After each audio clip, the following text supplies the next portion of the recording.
சிவகங்கை அருகே உள்ள நாட்டரசன் கோட்டையில் நூற்றுக்கணக்கானோர் பொங்கலிட்ட செவ்வாய் பொங்கல் விழா கோலாகலமாக நடைபெற்றது. நாட்டரசன் கோட்டையில் கண்ணுடைய நாயகி அம்மன் கோயில் முன்பு ஆண்டுதோறும் பொங்கல் முடிந்து வரும் முதல் செவ்வாய்க்கிழமை அன்று செவ்வாய் பொங்கல் வைப்பது வழக்கம். இதில் நகரத்தார் சார்பில் 923 பெண்கள் பொங்கலிட்டனர். ஒவ்வொரு உறவுகளையும் வருஷந்தோறும் பார்த்துருவோம். எல்லாரும் எந்த நாட்டில் இருந்தாலும் கண்டிப்பாக இங்கே வருவாங்க. அப்போது திருமணங்கள் புதிதாக நிச்சயிக்கப்படக்கூடிய பெண் பார்க்கின்ற படலங்கள் எல்லாம் நடக்கும். ஒரு உறவுகளை புதுப்பிக்கின்ற ஒரு உன்னதமான பொங்கல் இந்த செவ்வாய் பொங்கல். பெண்கள் வரிசையாக பொங்கலிடும் நிகழ்ச்சியை காண பல்வேறு மாவட்டங்களில் இருந்தும் ஏராளமானோர் வந்திருந்தனர். திருச்சியில் மார்ச் 8ஆம் தேதி ஸ்டாலின் தொடரட்டும் தமிழ்நாடு வெல்லட்டும் என்ற தலைப்பில் மாநில மாநாடு நடத்த திமுக மாவட்ட செயலாளர்கள் கூட்டத்தில் தீர்மானம் நிறைவேற்றப்பட்டுள்ளது.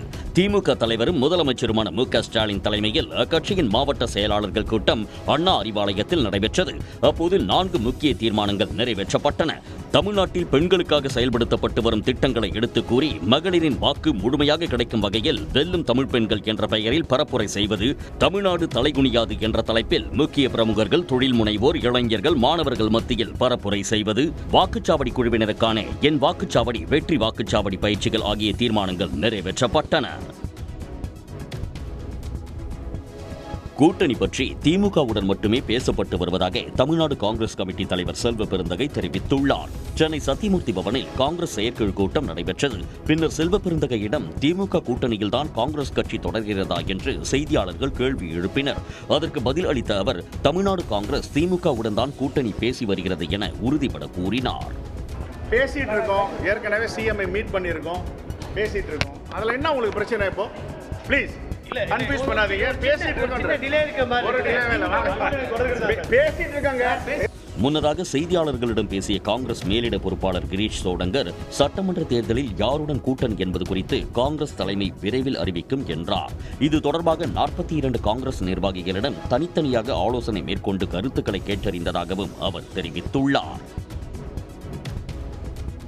ஜனநாயகம் படத்தின் மூலம் பாஜக அழுத்தம் கொடுக்கிறதா என்பதை நடிகர் விஜய் தான் கூற வேண்டும் என நடிகரும் முக்குளத்தூர் புலிப்படை தலைவருமான கருணாஸ் தெரிவித்துள்ளார். சிவகங்கை அருகே நாட்டாக்குடி கிராமத்தில் ஒருவர் மட்டுமே வசிக்கிறார் என்ற செய்தியை அறிந்து அவரை சந்திக்க கருணாஸ் வருகை தந்தார். அப்போது செய்தியாளர்களை சந்தித்த அவர், திமுகவின் தேர்தல் அறிக்கை மிக பிரம்மாண்டமாக இந்தியாவை உற்று நோக்கும் அளவில் இருக்கும் என நம்பிக்கை தெரிவித்தார். தொடர்ந்து 2 முறை சிபிஐக்கு விசாரணை போயிருக்காரு. இது அழுத்தம் கொடுத்து அவரை கூட்டணி கொண்டு வரக்கூடிய முயற்சியா தான் கேட்கணும். ஏன்னா அவர் தான் சொல்லணும். எதுக்குமே வாயை திறக்க மாட்டேன்னா அப்புறம் என்னத்துக்கு? டப்பிங்ல மட்டும்தான் பேசுவேன்னா இது என்னது? ஆளுநர் திட்டமிட்டு தமிழகத்தின் வளர்ச்சியை தடுப்பது, மக்களுக்கான திட்டங்களை முடக்குவது என சுயநல போக்குடன் செயல்படுவதாகவும் கருணாஸ் தெரிவித்தார். தேர்வு பணிகளை பாதிக்காமல் தேர்தல் பணிகளை எவ்வாறு கையாள்வது என்பது குறித்து ஆசிரியர்கள் மற்றும் அலுவலர்களுக்கு ஆலோசனை வழங்கப்பட்டது. பள்ளிக்கல்வித்துறை உயர் அலுவலர்களுக்கான ஆலோசனை கூட்டம் அமைச்சர் அன்பில் மகேஷ் தலைமையில் சென்னை கன்னிமாரா நூலகத்தில் நடைபெற்றது. இதில் மாவட்ட கல்வி அலுவலர்கள், இணை இயக்குநர்கள், தேர்வுத்துறை அதிகாரிகள் கலந்து கொண்டனர். பள்ளிகளில் அடிப்படை வசதிகளின் தற்போதைய நிலை குறித்து அதிகாரிகள் விளக்கினர். மேலும் சட்டப்பேரவையில் பள்ளிக்கல்வித்துறைக்காக அறிவிக்கப்பட்ட பல்வேறு திட்டங்கள் குறித்து கூட்டத்தில் விவாதிக்கப்பட்டது. ஆளுநரின் நடவடிக்கை கூட்டாட்சி கோட்பாடுகளுக்கு எதிரானது என்று கண்டனம் தெரிவித்துள்ள திமுக கூட்டணி கட்சிகள் குடியரசு தினத்தன்று ஆளுநர் அளிக்கும் தேநீர் விருந்தை புறக்கணிப்பதாக அறிவித்துள்ளன. மார்க்சிஸ்ட் கம்யூனிஸ்ட் கட்சியின் மாநில செயலாளர் சண்முகம் வெளியிட்டுள்ள அறிக்கையில், ஆளுநர்களின் அடாவடி போக்கை கண்டித்து அவர் நடத்தும் குடியரசு தின வரவேற்பு நிகழ்வை புறக்கணித்து வருவதாக குறிப்பிட்டுள்ளார். அதற்கான காரணங்கள் எதுவும் மாறாமல் இருக்கும் நிலையில் தற்போதும் ஆளுநரின் குடியரசு தின தேநீர் விருந்தை புறக்கணிப்பதாக குறிப்பிட்டுள்ளார். ஆளுநர் ரவியின் நடவடிக்கைகளும் செயல்பாடுகளும் கூட்டாட்சி கோட்பாடுகளுக்கு எதிராக உள்ளதாக குற்றம் சாட்டியுள்ள இந்திய கம்யூனிஸ்ட் கட்சியின் மாநில செயலாளர் வீரபாண்டியன், RN ரவியின் அழைப்பையும் அவரது தேநீர் விருந்தையும் புறக்கணிப்பதாக அறிவித்துள்ளார். சனாதன சக்திகளிடம் வலுப்பெற்றுள்ள திராவிட கருத்தியலுக்கு எதிரான ஒவ்வாமையின் வெளிப்பாடுதான் ஆளுநரின் செயல் என குறிப்பிட்டுள்ள விடுதலை சிறுத்தைகள் கட்சி தலைவர் திருமாவளவன், ஆளுநரின் தேநீர் விருந்தில் இந்த ஆண்டும் விசிக பங்கேற்காது என தெரிவித்துள்ளார். சமீபத்தில் தொடங்கி வைக்கப்பட்ட தமிழ்நாடு மேற்கு வங்கம் இடையிலான அம்ரித் பாரத் ரயில்களுக்கான கால அட்டவணை வெளியிடப்பட்டுள்ளது.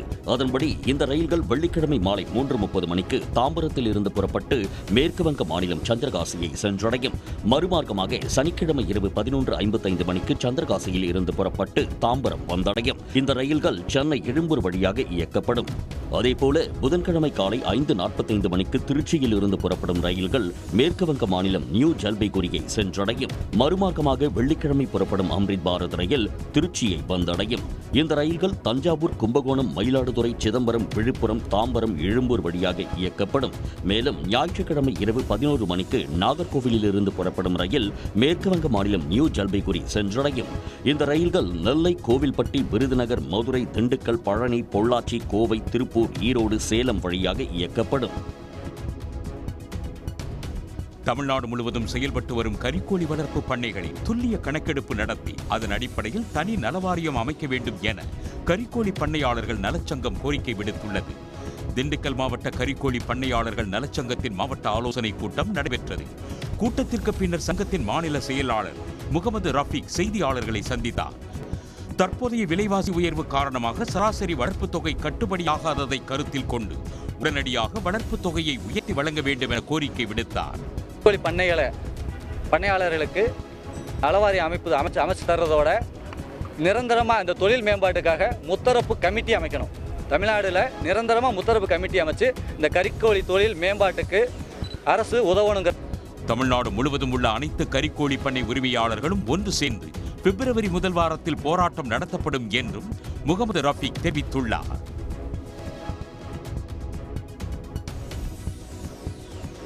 உதகை மசினகுடி அருகே 3 மாதங்களாக தேடப்பட்டு வந்த ரிவால்டோ காட்டு யானை திரும்பி வந்துவிட்டதாக வனத்துறையினர் தெரிவித்துள்ளனர். 45 வயதுடைய ரிவால்டோ காட்டு யானை மசினகுடி அருகே குடியிருப்பு பகுதிகளில் சுற்றித் திரிந்தாலும் அச்சுறுத்தல் ஏற்படுத்தாமல் இருந்ததால் மக்களின் அன்பை பெற்றிருந்தது. யானையின் நடமாட்டத்தை வனத்துறை குழுவினர் கண்காணித்து வந்த நிலையில் 3 மாதங்களுக்கு முன் திடீரென மாயமானது.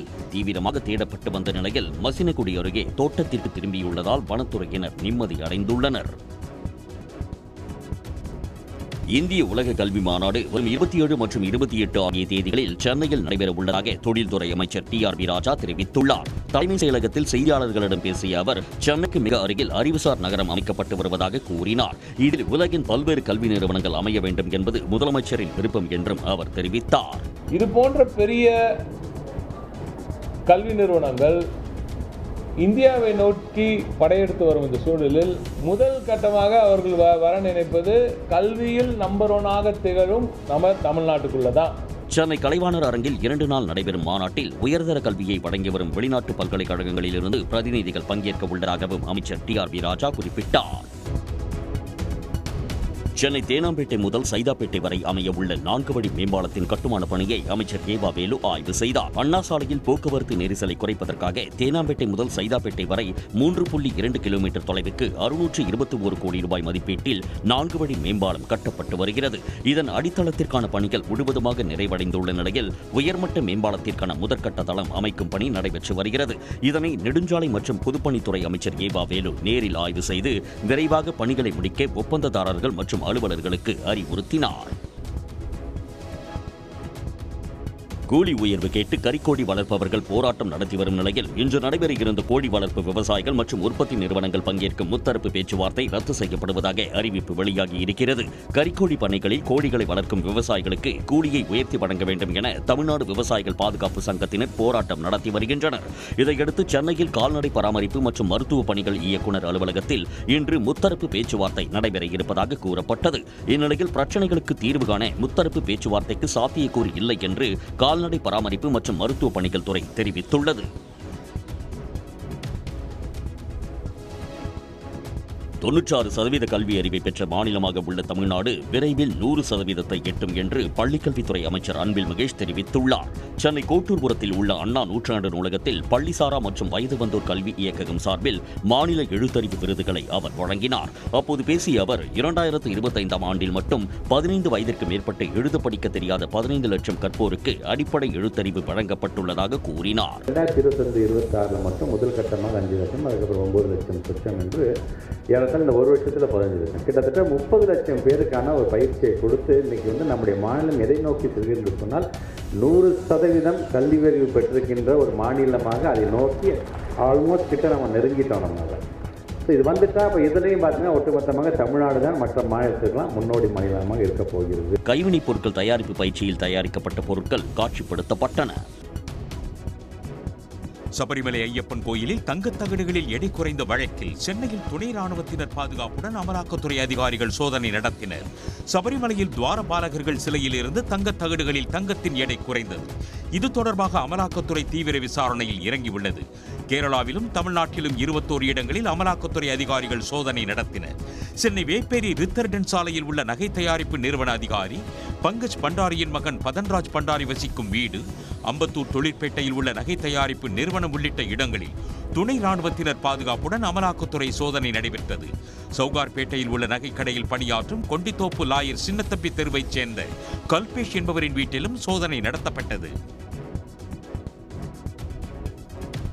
பாஜக கட்சி விவகாரங்களில் நிதின் நபீன் தான் தனது தலைவர் என்று பிரதமர் மோடி தெரிவித்துள்ளார். பாஜக தேசிய தலைவராக நிதின் நபீன் தேர்வு செய்யப்பட்டது குறித்து பேசிய பிரதமர் மோடி, நிதின் நபீனின் பணி பாஜகவை வழிநடத்துவது மட்டுமல்லாமல் தேசிய ஜனநாயக கூட்டணியில் அனைத்து கட்சிகளையும் ஒருங்கிணைப்பதும் அவர் வேலைதான் என்றார். இந்தியாவில் மிகப்பெரிய மாற்றங்கள் நிகழ்ந்த காலகட்டத்தில் வளர்ந்த தலைமுறையை சேர்ந்தவர் நிதின் நபீன் என்று பாராட்டியுள்ள பிரதமர் மோடி, ரேடியோவில் செய்திகளை கேட்டு வளர்ந்த தலைமுறையில் இருந்து வந்து இன்று AI வரை ஆழ்ந்த அறிவு கொண்டவராக நிதின் நபீன் இருப்பதாகவும் புகழாரம் சூட்டினார். மயிலாடுதுறை மீனவர்கள் 7 பேர் உட்பட 2 நாட்டு படகையும் இலங்கை கடற்படை சிறைபிடித்ததால் மீனவர்கள் கவலையடைந்துள்ளனர். மயிலாடுதுறை மீன்பிடி துறைமுகத்திலிருந்து மீன்பிடிப்பதற்கான அனுமதி சீட்டு பெற்று மீனவர்கள் மீன்பிடிக்க கடலுக்கு சென்றனர். அவர்கள் நெடுந்தீவு அருகே மீன்பிடித்துக் கொண்டிருந்த போது அங்கு ரோந்து வந்த இலங்கை கடற்படை எல்லை தாண்டி மீன்பிடித்ததாக 7 மீனவர்களையும் 2 நாட்டு படகையும் நேற்றிரவு சிறைபிடித்தனர். சிறைபிடிக்கப்பட்ட மீனவர்களை இலங்கை கடற்படை காங்கேசன்துறை கடற்படை முகாமிற்கு அழைத்துச் சென்றது. மீனவர்களின் கைதுக்கு கவலை தெரிவித்துள்ள மீனவர்கள் கைது நடவடிக்கைக்கு முற்றுப்புள்ளி வைக்க ஒன்றிய மாநில அரசுகள் நடவடிக்கை எடுக்க வேண்டும் என்று மீனவர்கள் வலியுறுத்தியுள்ளனர். கூட்டணி பற்றி திமுகவுடன் மட்டுமே பேசப்பட்டு வருவதாக தமிழ்நாடு காங்கிரஸ் கமிட்டி தலைவர் செல்வ பெருந்தகை தெரிவித்துள்ளார். சென்னை சத்தியமூர்த்தி பவனில் காங்கிரஸ் செயற்குழு கூட்டம் நடைபெற்றது. பின்னர் செல்வ பெருந்தகையிடம் திமுக கூட்டணியில்தான் காங்கிரஸ் கட்சி தொடர்கிறதா என்று செய்தியாளர்கள் கேள்வி எழுப்பினர். அதற்கு பதில் அளித்த அவர், தமிழ்நாடு காங்கிரஸ் திமுகவுடன் தான் கூட்டணி பேசி வருகிறது என உறுதிபட கூறினார். பேசிட்டு இருக்கோம், ஏற்கனவே சிஎம்ஐ மீட் பண்ணியிருக்கோம், பேசிட்டு இருக்கோம். அதில் என்ன உங்களுக்கு பிரச்சனை இப்போ? ப்ளீஸ் கன்ஃபியூஸ் பண்ணாதீங்க. பேசிட்டு இருக்காங்க. முன்னதாக செய்தியாளர்களிடம் பேசிய காங்கிரஸ் மேலிட பொறுப்பாளர் கிரீஷ் சோடங்கர், சட்டமன்ற தேர்தலில் யாருடன் கூட்டணி என்பது குறித்து காங்கிரஸ் தலைமை விரைவில் அறிவிக்கும் என்றார். இது தொடர்பாக 42 காங்கிரஸ் நிர்வாகிகளிடம் தனித்தனியாக ஆலோசனை மேற்கொண்டு கருத்துக்களை கேட்டறிந்ததாகவும் அவர் தெரிவித்துள்ளார். சபரிமலை ஐயப்பன் கோயிலில் தங்கத் தகடுகளில் எடை குறைந்த வழக்கில் சென்னையில் துணை ராணுவத்தினர் பாதுகாப்புடன் அமலாக்கத்துறை அதிகாரிகள் நடத்திய சோதனை நிறைவு பெற்றுள்ளது. சபரிமலையில் துவாரபாலகர்கள் சிலையில் இருந்த தங்கத் தகடுகளில் தங்கத்தின் எடை குறைந்தது. இது தொடர்பாக அமலாக்கத்துறை தீவிர விசாரணையில் இறக்கியுள்ளது. கேரளாவிலும் தமிழ்நாட்டிலும் 21 இடங்களில் அமலாக்கத்துறை அதிகாரிகள் சோதனை நடத்தினர். அம்பத்தூர் தொழிற்பேட்டையில் இருக்கும் பங்கஜ் பண்டாரி என்பவரின் நகை தயாரிப்பு நிறுவனம், சென்னை வேப்பேரி ரித்தர்டன் சாலையில் உள்ள பங்கஜ் பண்டாரியின் மகன் பதன்ராஜ் பண்டாரி வசிக்கும் வீடு உள்ளிட்ட இடங்களில் துணை ராணுவத்தினர் பாதுகாப்புடன் அமலாக்கத்துறை சோதனை நடைபெற்றது. சவுகார்பேட்டையில் உள்ள நகைக்கடையில் பணியாற்றும் கொண்டைத்தோப்பு லாயர் சின்னத்தம்பி தெருவைச் சேர்ந்த கல்பேஷ் என்பவரின் வீட்டிலும் சோதனை நடத்தப்பட்டது. இந்த சோதனை நிறைவு பெற்ற நிலையில் பல்வேறு முக்கிய ஆவணங்களை அதிகாரிகள் கைப்பற்றியுள்ளதாக தகவல் வெளியாகியுள்ளது. சிவகங்கை மாவட்டம் கரிசல்பட்டியில் 876ஆம் ஆண்டு சந்தனக்கூடு திருவிழா கொடியேற்றத்துடன் கோலாகலமாக தொடங்கியுள்ளது. புதூர் அருகே கரிசல்பட்டி தர்காவில் 876ஆம் ஆண்டு சந்தனக்கூடு ஊர்வலம் வருகிற 29ஆம் தேதி இரவு நடைபெறவுள்ளது. இதையொட்டி கரிசல்பட்டி மையப்பகுதியில் அமைந்துள்ள மச்சு வீட்டு அம்மா தர்காவில் சிறப்பு தூஹா ஓதப்பட்டு பள்ளிவாசல் வீதி, புதுப்பட்டி சாலை வழியாக கொடி ஊர்வலமாக எடுத்து வரப்பட்டு கொடிமரத்தில் ஏற்றப்பட்டது.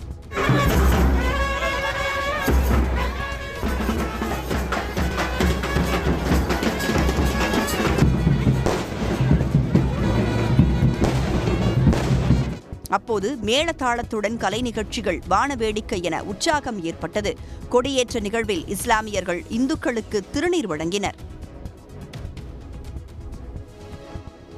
கூலி உயர்வு கேட்டு கறிக்கோழி வளர்ப்பவர்கள் போராட்டம் நடத்தி வரும் நிலையில் இன்று நடைபெற இருந்த கோழி வளர்ப்பு விவசாயிகள் மற்றும் உற்பத்தி நிறுவனங்கள் பங்கேற்கும் முத்தரப்பு பேச்சுவார்த்தை ரத்து செய்யப்படுவதாக அறிவிப்பு வெளியாகி இருக்கிறது. கறிக்கோழி பண்ணைகளில் கோழிகளை வளர்க்கும் விவசாயிகளுக்கு கூலியை உயர்த்தி வழங்க வேண்டும் என தமிழ்நாடு விவசாயிகள் பாதுகாப்பு சங்கத்தினர் போராட்டம் நடத்தி வருகின்றனர். இதையடுத்து சென்னையில் கால்நடை பராமரிப்பு மற்றும் மருத்துவ பணிகள் இயக்குநர் அலுவலகத்தில் இன்று முத்தரப்பு பேச்சுவார்த்தை நடைபெற இருப்பதாக கூறப்பட்டது. இந்நிலையில் பிரச்சினைகளுக்கு தீர்வு காண முத்தரப்பு பேச்சுவார்த்தைக்கு சாத்தியக்கூறு இல்லை என்று கால்நடை பராமரிப்பு மற்றும் மருத்துவ பணிகள் துறை தெரிவித்துள்ளது.